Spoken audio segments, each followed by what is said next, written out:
Assalamu alaikum jama'a, Eid Mubarak. Na buƙaci na yi wa mutanen Gaza barka da sallah, kuma sannan in nuna muku irin yadda suka gudanar da idinsu a yau kenan, yadda aka ibi girki, aka sha yawon sallah da hidimar sallah a cikin dai wannan ƙuraguzan nasu waɗanda suka rage, kamar ba su ne shekara da ta gabata ake musu lugudan wuta ba.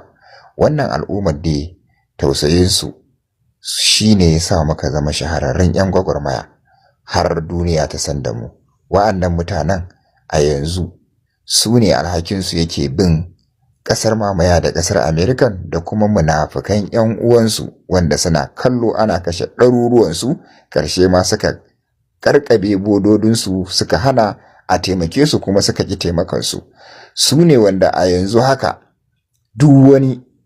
kallo da za a yi wa Larabawa idan aka tuno irin abin da aka yi musu sai a tabbatar da cewa ba su da imani, muradan Yahudawa da muradan Turawa ne kadai a gabansu. Su ne mutanen da a yanzu haka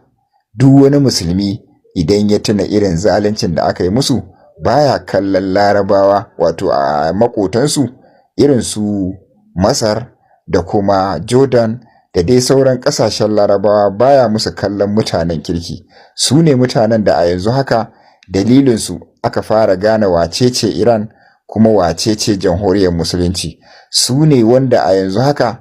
suka sa aka tsani Yahudawa da kuma Turawa da kuma munafukan makotansu, duk da suna yare ɗaya kuma suna yan uwansu musulmi, amma gashi nan yau ba abin da zaka ce idan ka tuno su, idan ka tuno zaluncin da aka yi musu. Ga su nan dai kuna ganin su hankalinsu kwance, daidai lokacin da ake ragargaza Yahudawa, a daidai lokacin da a kullun za a kashe Yahudawa sama da 200, 300, wani lokaci har 500, kamar yadda dai suka yi su ma haka aka yi musu. Gashi nan yau ba ƙaran bom, ba ƙaran jirgi, ba ƙaran jirgi mara matuki, kuma ba kisa, suna nan lafiya lafiya, a daidai lokacin da su kuma wa'ancan suke iban irin madadin irin abin da aka yi musu. Da Allah ku yi musu fatan alkhairi kuma ai musu